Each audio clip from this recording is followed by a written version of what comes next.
compassion, full of fallen, conditioned souls. Jai. Panchakalpa Turubhyascha Kripa Sindhu Vyavacha Patitanam Pavanebhyo Vaishnavebhyo Namo Namaha. Okay, we are ready.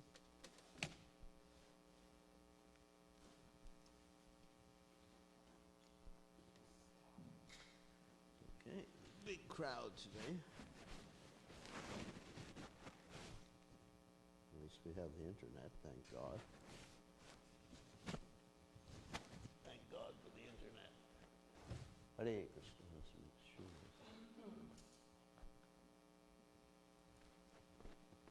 All right. Hare Krishna. Yep, it's working. All right. We are ready. Lights, camera, action.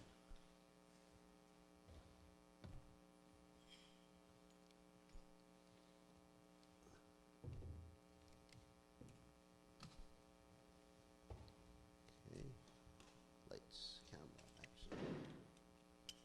All right. Where have all the devotees gone? Long time passing. Gone to grahastha ashrams, everyone. When will they ever learn? You probably don't know that song. No? Anyway, that's an old song from the 1960s. Anyway, it's from the anti-war years.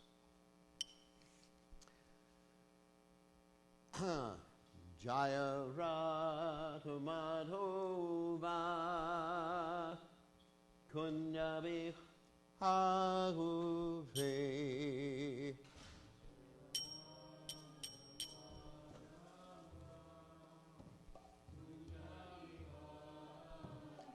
Jaya Radha Madhova Kunya Bihave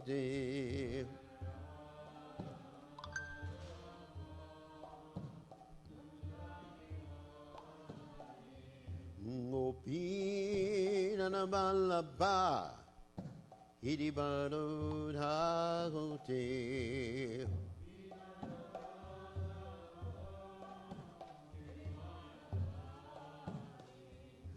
Gopijana Balaba Hidibado Dhagote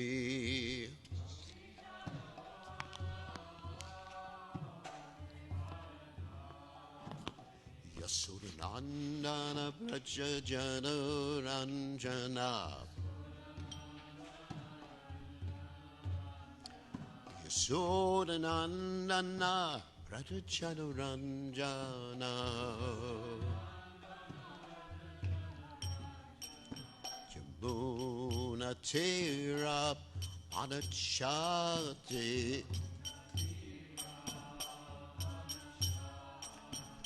Yamuna Tera Manachadi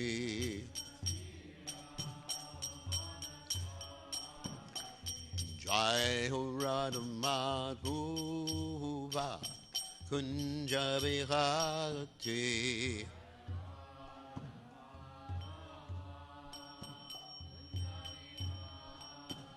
Jai Ho Radha Madhova Kunna Bihari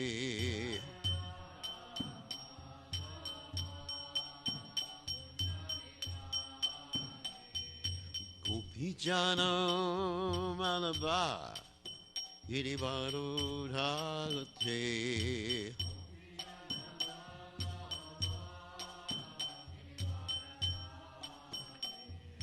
Gopijana Malabar Giri Varadhati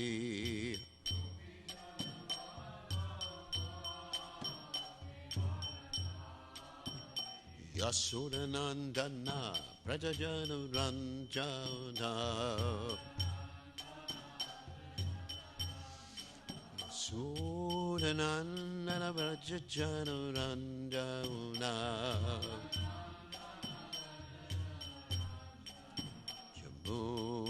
Ravana Chari Yamuna Ravana Chari Jai Huradam Madhuva Kunjabi Bhagavati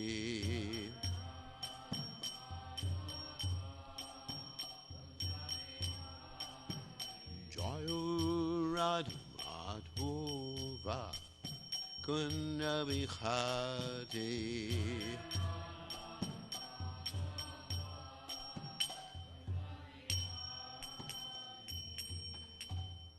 Jai Om Vishnupad Paramahansa Paravitakacharya also Teta Sataji Shimad His Divine Grace Abhaya Chaitanya Bhaktivedanta Goswami Srila Prabhupada Ki Jai ISKCON Founder Acharya Srila Prabhupada Ki Jai Anantakoti Vaishnava Vrinda Ki Jai Namacharya Shri Thakur Ki Jai Prem Say Kashahok Shri Krishna Chaitanya Prabhu Nityananda Shidwaita Gadadha Shiva Siddhi Gaur Bhaktivinoda Ki Jai Shri Shri Radhakrishna Gopinath Shyamakunda Radhakunda Giri Govardhana Ki Jai Vrindavanam Ki Jai Mathuram Ki Jai Jagannath Swami Ki Jai Yamunamai Ki Jai Shrimati Tulasi Devi Ki Jai Samaveda Bhakta Vrinda Ki Jai Gaur Premananda Hari Hari Bol. All glories the assembled devotees, all glories the assembled devotees, all glories the assembled devotees, all glories to Shri Guru and Gauranga Srila Prabhupada Ki Jai. Okay, so we are reading from Srimad Bhagavatam, 10th Canto, 20th chapter, text 27.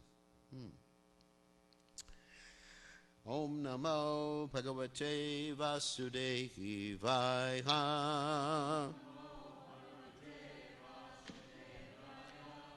Om Namo Bhagavate Vasudevaya. Om Namo Bhagavate Vasudevaya.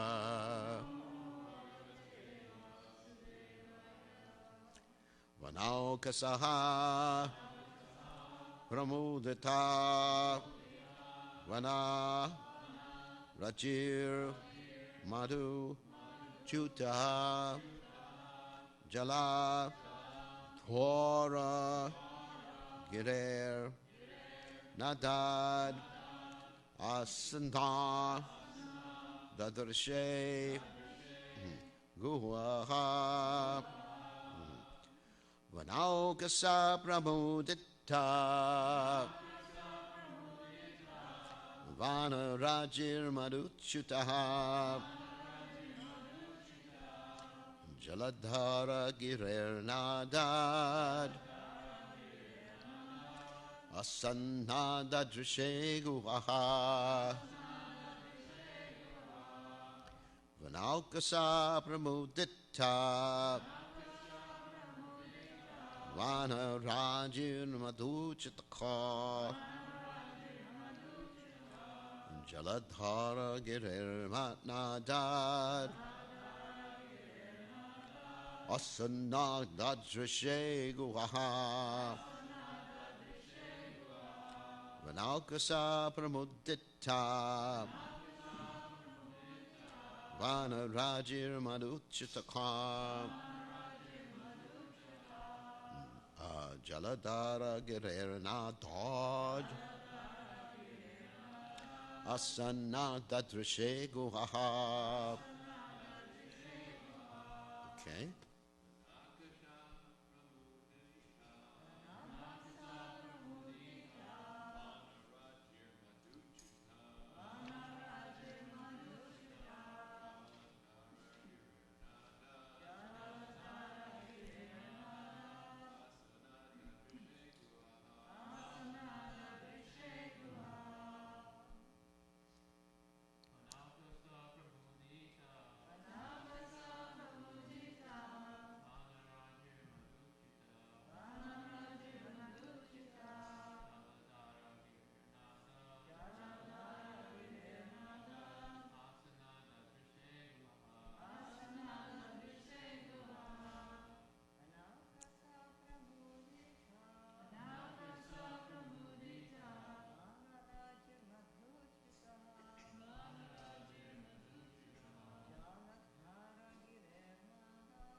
Avana Okasaha, the Aborigine girls of the forest. Pramuditaha, joyful. Vanarajahi, the trees of the forest. Madhuchutaha, dripping sweet sap. It was like honey. Jaladaraha, waterfalls. Girehe, on the mountains. Nadat, from their resounding. Asanaha, nearby. Dadrishe, he observed. Guhaha, caves. Translation, the Lord saw the joyful Aborigine girls of the forest, the trees dripping sweet sap, and the mountain waterfalls, whose resounding indicated that there were caves nearby. So you can repeat. The Lord saw the joyful Aborigine girls of the forest, the trees dripping sweet sap, and the mountain waterfalls, whose resounding indicated that there were caves nearby. So there's no purport by the followers of his Divine Grace Srila Prabhupada, but Vishwanath Chakravarti Thakur has something to say, and Jiva Goswami. In the monsoon forest, Krishna saw the joyful Pulinda women. He saw honey flowing from the trees, waterfalls flowing from the mountains, and far-off caves which appeared to be close from the echoing sound. And Jiva Goswami says, Avanal Kasaha refers to Pulindas and others. He saw caves because they were indicated by echoes, even though they were far away and covered by grass. Dadrishe means the darsha. Means covered by grass. So, let's see. Vanaukasa pramudita vanarajan madhuchitaha jaladara girer nadad asana dadrishe guaha. And also, I will read Srila Prabhupada's commentary on this particular verse from the light of the Bhagavad. And you'll notice here, he doesn't actually say anything about the Aborigine girls in this particular text, even though it has everything else in it. And the reason for that, at least according, actually I should offer my basis, Om Ganad Timaranda Shah Kananjana Shlakya Jakshur Militam Yena Tasmai Shigurveda Maha. The reason for that was that this particular literature, the Light of the Bhagavad, was prepared for Prabhupada's preaching in Japan. You have to understand. And so, it wasn't probably applicable or even politically correct to mention Aborigine girls in that particular context because it appears to be a little racist at that point. So Prabhupada wanted to just present things in a very poetic form that wouldn't alienate anyone.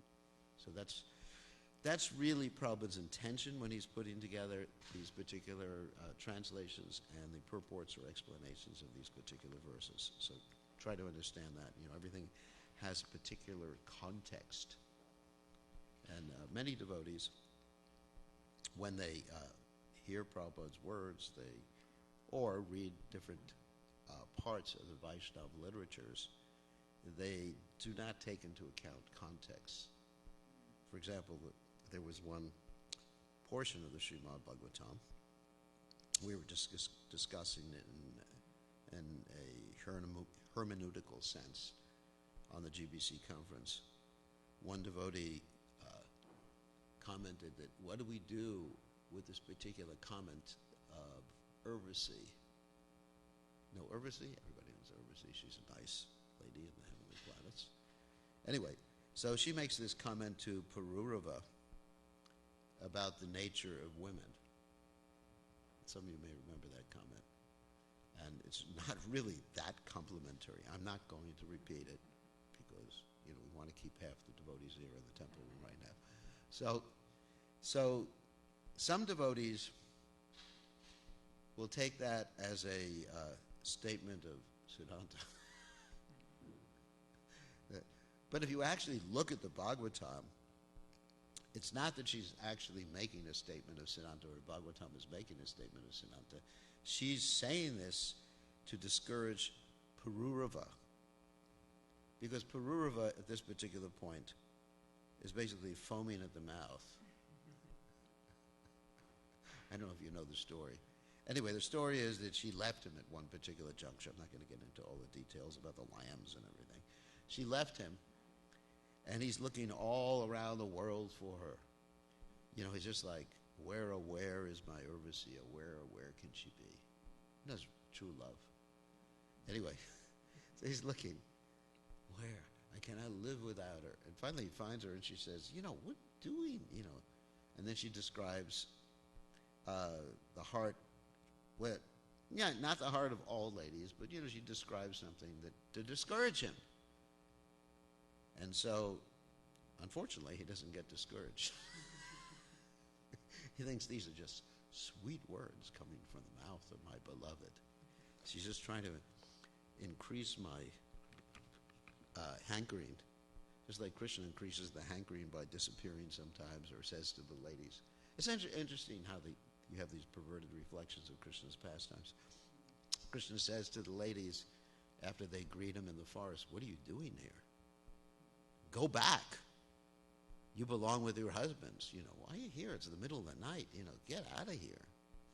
And so he's saying that to increase the hankering. So Pururava is actually thinking that she's saying these words that are not so complimentary about ladies to just encourage whet his appetite.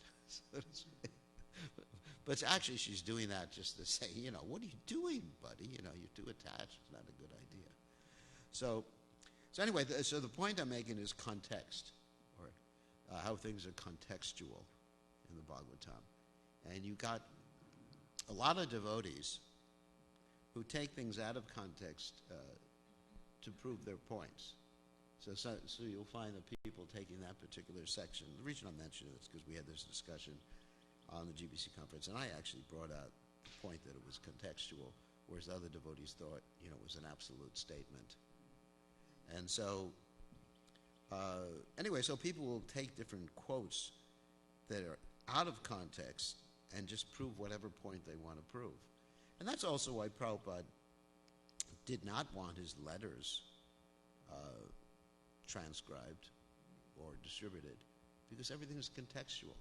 And even Prabhupada was asked, do you want my room conversations, or should we transcribe your room? Prabhupada said, no, like the classes.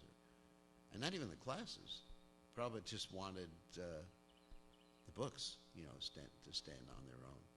And also, even with the books, everything is contextual. So that's why you find these translations a little different. Not that one is wrong, not that one is right, but it's meant for a particular class of people. So Prabhupada was expert in presenting Krishna consciousness according to time, place, and circumstance. That's all. And like the Goswamis of Vrindavan, you have the Hari Bhakti Vilas, which is presented by Gopal Bhatta Goswami. And a lot of the injunctions there are just time, place, and circumstance to attract those who are ritualistic brahmanas. That's why you have things like don't eat carrots, and I mentioned this many times before. Don't eat carrots, or don't do this on this particular day. And I was actually inquiring, because people get into all these rituals, and sometimes you just got to deal with it, deal with the rituals, and, if you're in a particular society, and say, okay, do your rituals. Just like someone asked me the other day about this whole principle, or the whole procedure of worshiping, or let's say doing some good for your forefathers during what's called Pitru Paksh. Some of you may have heard about that. These are like the 2 weeks when you worship your forefathers, and there's 2 more weeks after that called Deva Paksh, where you worship the demigods. So it was interesting. I mean, people get into all these rituals. Like I had some devotee was ready to take initiation, but because it was Pitru Paksh, she couldn't take initiation in New Zealand. So I actually inquired from from our minister of deity worship, who's supposed to be an expert, Nishina Kavacha. I said, where does all this thing come from? And he just says, it's all just ritual that came from someone started it. Like I told the story the other day about the cat. Someone just started, and people started doing it. And there's no shastric basis. And then I said to him, then he sent me a whole list of things that are usually done for Pinda or to commemorate the disappearance of a particular individual in your family. And I said, where does this come from? I said, does it come from Shastra? He said, no. I said, all this list of rituals. And then he said, these are Vaishnava rituals. I said, where's it come from? And he says, well, rituals don't come from Shastra. He said, Shastra just says, as far as offering food, just offer it. Offer it to Krishna. And then different devotees or different people fill in the details how to do that offering. It's quite interesting, isn't it? This is like when Prabhupada started the movement, he told us to offer food to Krishna. We don't offer prasadam to Krishna, we offer food, and then it becomes prasadam. We offer bhoga, actually. And then Prabhupada just taught us these 4 mantras. Remember that? Just Nama Om, Namaste, Namo Mahavanaya, Namo Brahmanya Devaya. And so, was Prabhupada wrong? No. It's just someone else giving a different way of offering. The whole point is offering food to Krishna. It's interesting, isn't it? That, sometimes we become so much enamored by these different procedures and rituals and everything like that, especially you get into the deity worship book. And you forget the principle behind it, and you get absorbed in these details that are not eternal details of how you do things, which is interesting. Not eternal details. They're just details that were given, sometimes by acharyas, which is all right, but then the acharyas also have the right to adjust things according to time, place, and circumstance. Like Prabhupada adjusting 64 rounds to 16, Prabhupada crossing the ocean, which is against Vedic conjunctions. Sannyasi shouldn't cross an ocean. So a lot of stuff is contextual. So anyway, the main point I'm making here, of course, in relationship to this is it's not that one translation is wrong, another translation is more complete. It's just like according to the context. And actually, these Aborigine girls that are mentioned here are great devotees of Krishna. They would take the dust from Krishna's feet and rub it on their bodies. It's described in the Bhagavatam. And they would feel lusty symptoms. And it's described that even the lovers that they had, forgive me, this is from the Krishna book and from the Bhagavatam. They had Aborigine men, obviously.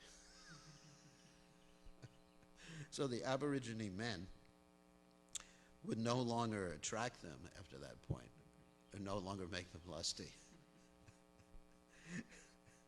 These poor Aborigine men, I guess they were pretty frustrated after Krishna started roaming in the forest. So this is also interesting. I mean, you could take this because here we're talking about the Aborigine girls. You can take this in a sort of metaphorical sense. That when you take the dust of Krishna's feet and when you go to see that boy Govinda playing his flute on the banks of the Keshi Ghat, then you're no longer going to be interested in society, friendship, and love. Like there's that story of Ramanujacharya who took that Dhanurdas to see the deity, and Dhanurdas was enamored by his girlfriend. And as soon as he saw Krishna, Varadata Raja, I believe, or Srirangam, or Ranganath, one of the two. As soon as he saw Krishna and saw Krishna's eyes, he thought his girlfriend's eyes were nothing in comparison. So it's funny. I was just saying to someone the other day that as soon as to a lady who's engaged to a man, that as soon as you see the deity, you'll forget this guy. It's actually kind of funny. But not forget, So anyway, talking about the Aborigines, yeah, they would just take the dust and smear it actually on their breasts and that would eradicate the lusty feel. They felt lusty towards Krishna, right? But that would eradicate the lust that they would feel towards their lovers. I mean, this is a description.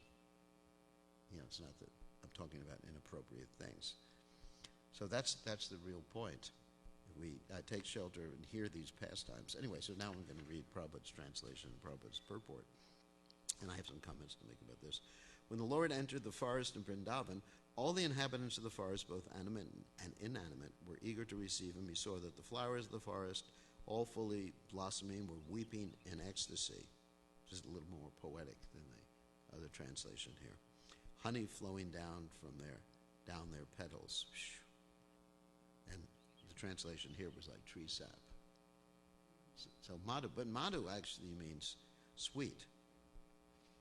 Like you have in Hindi, your fly is called a maki. There's no Hindi speakers here, except for me. So a fly is called a maki, which means fly. Get rid of the muckies. But then if you put one word in front of mucky, madhumaki, it becomes a honeybee. It's interesting, a fly or a honey fly. Madhumaki. And also Krishna is called Madhu because he's sweet, and also Madhusudana, he's the killer of the Madhu demon. So anyway, so here Prabhupada translates a little more poetic way than the translation is in the Bhagavatam. He saw that the flowers of the forest, all fully blossoming, were weeping in ecstasy. Let me contrast that with the translation done by Prabhupada's followers. The trees were dripping sweet sap, and that's what they mentioned here. That's a more literal translation, actually. But Prabhupada, being very poetic in this particular context, he said the flowers of the forest all fully blossoming, which is you have a picture, it's very picturesque, fully blossoming, and then he has weeping in ecstasy, honey flowing down from their petals, contrasting with this one, which simply says, the trees dripping sweet sap. I mean, it's the same thing, but it's much more poetic in this particular way. Honey flowing down from their petals. The waterfalls on the hilly rocks were gladly flowing. Here it says, the mountain waterfalls whose resounding indicated that there were caves nearby. But here it says, the waterfalls on the hilly rocks were gladly flowing. So it's, really, but this is actually Prabhupada's realization, because, how can you say waterfalls are gladly flowing? Because this is Braj. And the waterfalls are conscious, right? And the rocks are conscious, and the caves are conscious. And so it's actually a realization of Prabhupada's vision of Vrindavan here. You think about this, because, contrasting the literal translation with the poetic translation, which is actually Prabhupada's ecstatic symptoms, in addition to his purport here. The hilly rocks were gladly flowing, gladly. I mean, they were happy. And one could hear the sweet sounds from the caves nearby. And here it's just translated, the resounding indicated there were caves nearby. So it's just like, I feel this one's a lot more beautiful, this translation. This is Prabhupada's nectar. So let me read Prabhupada's translation, which is actually very philosophical. So Prabhupada goes from the supramundane to the philosophical here. The Lord has multifarious energies, and therefore the Lord and his energies are identical among his various energies. The material energy is one, and it is said in the Bhagavad Gita that the material energy is inferior in quality to the spiritual energy. Spiritual energy is superior because without contact with the spiritual energy, the material energy alone cannot produce anything. But the source of all energies is the all-attractive personality of Godhead, Sri Krishna. This material world is a combination of matter and spirit. But in the spiritual world, which is far, far away from the material sky, is purely spiritual and has no contact with matter. In the spiritual world, everything is spirit. So this actually reflects with Prabhupada's translation of the waterfalls were gladly resounding. And it's really interesting. It's really interesting. The trees, anyway, were gladly resounding, and the flowers were weeping in ecstasy. So you have this really like personification of these different elements here. And Prabhupada is making the point. So the purport is really connected to his translation. Everything is spirit. We have already discussed this. The personality of Godhead, the original source of all energies, is able to convert spirit into matter and matter into spirit. That's a typical example Prabhupada gives, like an electrician making heating or cooling from the same electricity. For him, there is no difference between matter and spirit. He is therefore called Kaivalya, is one. In Lord Sri Krishna's transcendental pastimes, he reciprocates with spirit, not matter. So in other words, here it's described how Krishna is reciprocating with the trees, reciprocating with the waterfalls, etc. When he is in the mortal world, the material qualities cannot work upon him. An electrician knows how to take work from electricity. Here's the same example I just mentioned. With the help of electricity, he can turn water into cold or heat. Similarly, the personality of God can turn matter into spirit and spirit into matter by his inconceivable power. Hopefully he doesn't turn me into matter. Everything is therefore matter and spirit. Right? The reason that this particular example is used is because of something called yukta vairagya, that we use things in Krishna's service, become spiritualized, and Prabhupada actually gives the example of an iron rod in fire, that if you put it in fire, it becomes hotter, hotter, hotter, and eventually what? It acts like fire. So that's the point. If you engage something in Krishna's service, it actually becomes spiritualized. Not that your computer becomes a person at that point, but it becomes imbued with the spiritual energy, no longer covered by the three modes of nature. That's really the point. So when it says he can turn spirit into matter, that's not in relationship to turning a jiva soul into matter, but that's in relationship to something that was previously used in Krishna's service, and then that thing again becomes merged into the Mahatattva, again becomes matter. For example, we've had many times we've rented an apartment to use in Krishna's service, for a temple or something like that, a rented place. And then it's really spiritual. We can spiritualize. It becomes Vaikuntha. But then we experience, I remember one very strong experience I had was that when we were leaving the apartment, we pulled all the paraphernalia out of the apartment or the house we were renting. Then you could actually feel it merging back into the Brahmajyoti, the material energy again becoming prominent or present. So what makes something spiritual is you're using Krishna. So this temple, there's wood and everything like that, wood and plastic, of course, nice plastic. We're using it in Krishna's service, so it becomes spiritualized. But if we were actually to start to do mundane things in here, it would change its nature. It would revert back. It would become covered. I mean, it'd still be wood, but it would revert back. In other words, be covered again by the modes of material nature. You'd find a certain darkness in there. Just like when I come in the temple room, I feel a certain light there. When I walk into Walmart, I feel a certain darkness in Walmart. Although Walmart is considered to be the place where Americans worship, right? That's what they say. So this is what Prabhupada means, not that Prabhupada's going to turn your soul into matter or something like that. Similarly, the Supreme Personality of God said, everything is therefore matter and spirit by the grace of this Almighty. The energy is one, in other words. Although there is a difference between matter and spirit for the ordinary living being. However, flowers, waterfalls, trees, fruits, hills, caves, birds, beasts, and human beings are nothing but combinations of God's energy. Therefore, when the personality of God had appeared before them, they all became spiritually inclined, and by natural affection, they wanted to serve the Almighty in various capacities. And here's where Prabhupada's talking about supposedly inanimate things. No, flowers we know are actually living entities, but waterfalls, hills, caves, not normally. But in Braj, all these things are actually living entities and fully conscious. And it Prabhupada described they wanted to serve the Almighty in various capacities. So when the waterfall is actually making a nice sound, and it's really a beautiful sound that the waterfalls make, then they're doing it for Krishna, just like you may turn on some music in your MP3 player. But Krishna doesn't need an MP3 player. He has what's that called? White sounds for the waterfall. There are different stages of spiritual development of matter. In the material world, the spiritual sparks of the personality of Godhead are covered by the material energy in different proportions, and gradually they become spiritualized in various species of life. In other words, like evolution.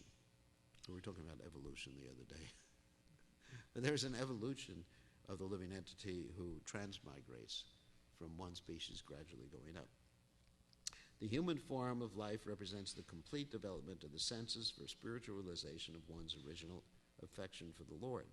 Therefore, if despite this opportunity for human life we are unable to revive our natural affection for the Lord, we must know that we are wasting our lives for nothing.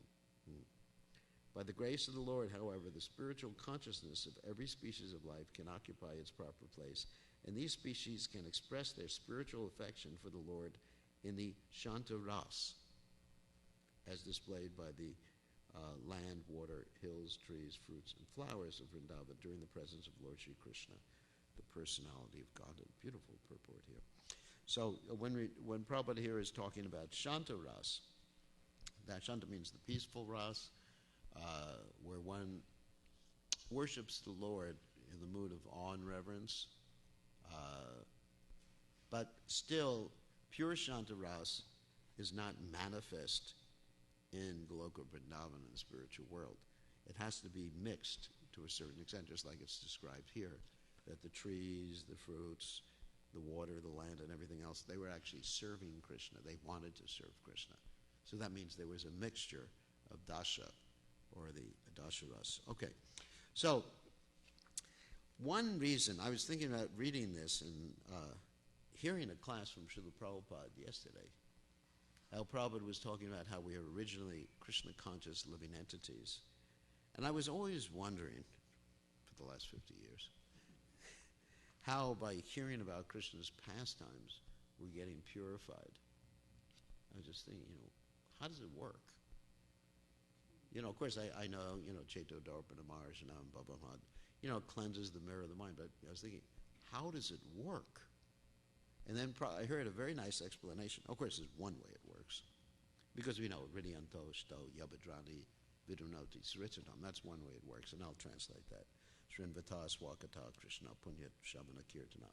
Ridyantak, Sto, Yabadrani, Vidunoti, Srichatam. That when you hear and chant about Krishna, Srinvata, Swakata Krishna, it's, of course, Punya Shravana Kirtana. It's the most elevated, pious, not materially pious, but spiritually pious thing you can do. But then, Hridyantok Shta Yabadrani, that you have this nice person in your heart. Who's that? Not you. That's not a nice person. But you have Krishna in your heart, isn't it? Hridyantok Shta, that he is situated, Hridyantok Shta, in your heart. Yabadrani, with all the dirt, and Vidunoti Saritsitam, and he actually cleanses the heart. He removes, like we say devotional service, dissolves, I think it's the statement of Lord Kapila, dissolves the subtle body of the living entity. The material subtle body, which means mind and intelligence. Doesn't mean your mind gets dissolved, your intelligence gets dissolved. With your false ego, that's pretty good. But your real mind becomes revealed, because your real mind is covered by the modes of nature, covered by illusion, and your real intelligence is covered. Avritam Gyana Metena Gyanina Nishavayana Kamarupena Kontia Dushprena Lenachai, and it burns you all the time too. So yes, that works too, but there's something really deeper about hearing about Krishna and hearing about these different pastimes. When I hear these pastimes, of course I'm not saying I'm realized or anything like that. It's just like I get reminded of something. Like Prabhupada described that the illusion of the condition living entity in this world is like someone who has amnesia. And the cure, or one of the cures for amnesia, of course you may get shock treatment too, but anyway. It's called the brahmachari ashram. But anyway, so the cure for amnesia is you get reminded of different things. You know, your wife comes out and says, you know, honey, it's me. You say, who? And she keeps talking about what you did. Do you remember when we went to the beach? We went surfing. Anything? Yeah. And he starts to remember. So it's like that when we hear about Krishna's pastimes. I mean, I've had that experience, even though I'm a grossly conditioned soul. I had that experience. So it's just like, wow, I was there. And I'm not saying, you know, that I'm one of the Aborigine girls or something. But it's sorry about that. So it's just like, or you know, or whatever. But it's just like remind me of the whole scene of Vrindavan.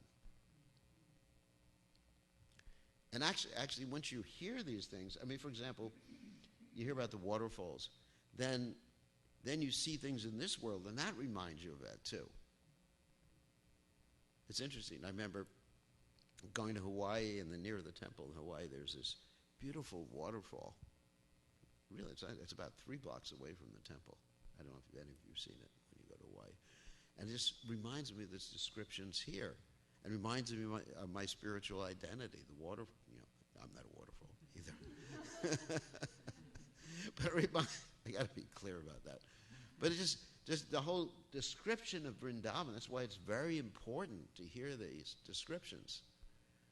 So they remind us, or I always give the example of the first time I went to a temple, they were worshiping Tulsi, and it just reminded me, hey, I've been here before, done it before. And so this is an important part of purification, to hear about the scene here. Not just Krishna's pastimes, but the whole scene, you know, the scenery and the trees and everything like that. And then you just put yourself there and you start to remember who you were. And that's Krishna consciousness. It's not, as Prabhupada said, an artificial imposition, learning something new. It's like, another example I use is like the alarm clock in the morning. You know, it may take a few minutes to realize where you are, for some of us, not for me.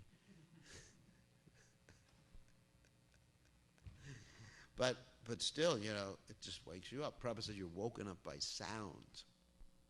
You understand? Usually not by light, although they do have alarm clocks now that gradually, like, produce different grades of light and wake you up. But really, it's by sound. I remember I was in the brahmachari ashram and I was the temple commander, and I woke people up by smashing cartels right by their ear in the morning. Wake up! It's Mangal Arti. We should do that in the ladies' ashram too. You're in charge. So anyways, so it was sound that woke us up. So that's why we're here. One reason why we're hearing these things. You know, Krishna becomes happy, he cleanses the heart, the dust from the heart, vidunoti saritsatam. And then also we start to remember, you know, our real nature. And that's our business in preaching Krishna consciousness, to remind people of their real nature, not to impose them something on them. But when they hear the holy names, it reminds them. Well, when they read Krishna book, like Prabhupada had us distributing Krishna book to the public, I mean, how are they going to understand it? Reminds them. When I heard about Krishna stealing butter and feeding it to the monkeys, it reminded me. Anyway, so thank you very much. All glories to Srila Prabhupada. Srila Prabhupada ki jai.